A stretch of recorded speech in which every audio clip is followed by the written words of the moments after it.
جو لوگ اللہ پر ایمان لائیں، کہیں کہ ہمارا رب اللہ ہے، پھر اس پر جم جائیں، ان پر فرشتوں کا نزول ہوتا ہے۔ نہ کوئی غم کرو نہ خوف، خوشیاں مناؤ اس جنت کی جس کا تم سے وعدہ کیا گیا تھا۔ اللہ کی ربوبیت پر اطمینان جب انسان کو ہو جاتا ہے، میرا رب اللہ ہے، ربی اللہ، انسان کے لیے نہ کوئی کھٹکا، نہ کوئی خطرہ، نہ کوئی خوف، نہ کوئی حزن۔ جو کچھ ہو رہا ہے کس کے اذن سے ہو رہا ہے؟ اللہ کے اذن سے۔ اللہ کے اذن کے بغیر پتا تک نہیں ہلتا۔ یہ کوئی اندھا بہرا مادہ نہیں ہے جس سے مجھے کوئی خوف ہو۔ اندھا بھینسا چلا رہا ہو اس سے تو ڈرنے کا ہر انسان کو ڈرنا چاہیے، نہ معلوم کس کو ٹکر مار دے۔ لیکن نہیں، اس کائنات کو چلانے والا ایک سمیع و بصیر خدا ہے، وہ جو میرا دوست ہے، میرا ولی ہے۔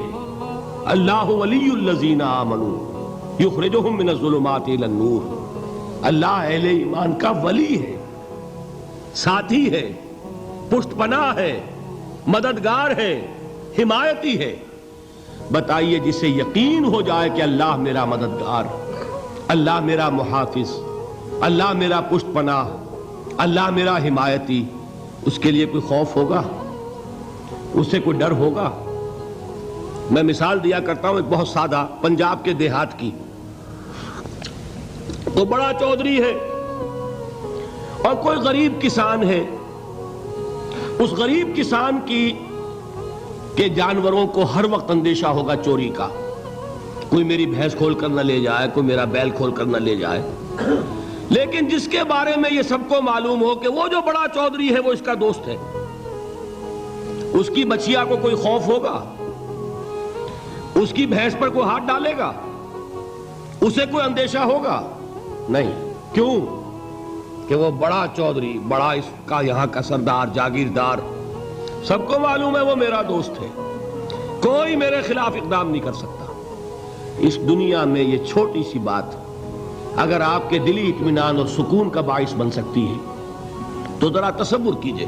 میں لفظ تصور استعمال کروں گا صرف اس لیے کہ اس کا ہم جس کو کہتے ہیں ادراک اور شعور کر نہیں سکتے، اگر کے ساتھ کر سکتے۔ اگر یقین ہو کہ اللہ میرا مددگار اور یقین ہو کہ اللہ ہر آن میرے ساتھ ہے، پھر کوئی خوف، کس کا خوف؟ کوئی شے اللہ سے بالاتر ہے؟ کوئی قوت اس سے زیادہ طاقتور ہے؟ کوئی اس کے ارادے کو بدلنے والا ہے؟ کوئی اس کی مشیت کے آڑے آنے والا ہے؟ یہی بات ہے جو حضور نے فرمائی۔ یہ ایمان کا حاصل ہے لب لباب، کہ دیکھو اچھی طرح اس بات کو ذہن نشین کر لو، اگر تمام انسان مل کر تمہیں کوئی نقصان پہنچانا چاہے نہیں پہنچا سکتے، مگر جو کچھ اللہ نے لکھ دیا ہو، اور تمام انسان مل کر تمہیں کوئی نفع پہنچانا چاہے نہیں پہنچا سکتے، مگر وہ شے جو اللہ نے طے کر دی۔ آپ پھر میں کہوں گا ذرا طاری کیجئے، اسے فرض کیجئے، اسے سوچئے۔ اگر اس حدیث پر ہمارا دل ٹھکا ہوا ہو تو کسی سے ڈر ہوگا؟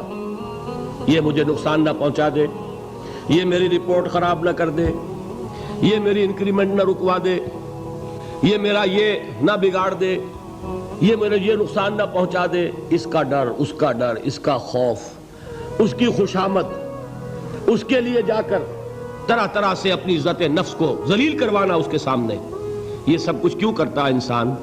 جب سمجھتا ہے کہ اس کے ہاتھ میں میرا کوئی نفع ہے، اس کے ہاتھ میں میرے لیے کوئی ضرر ہے، یہ مجھے کوئی گزند پہنچا سکتا ہے، یہ مجھے کوئی نقصان پہنچا سکتا ہے، یہ میرا کوئی کام بنا سکتا ہے، یہ میری کوئی ضرورت پوری کر سکتا ہے، اسی کا نام شرک ہے۔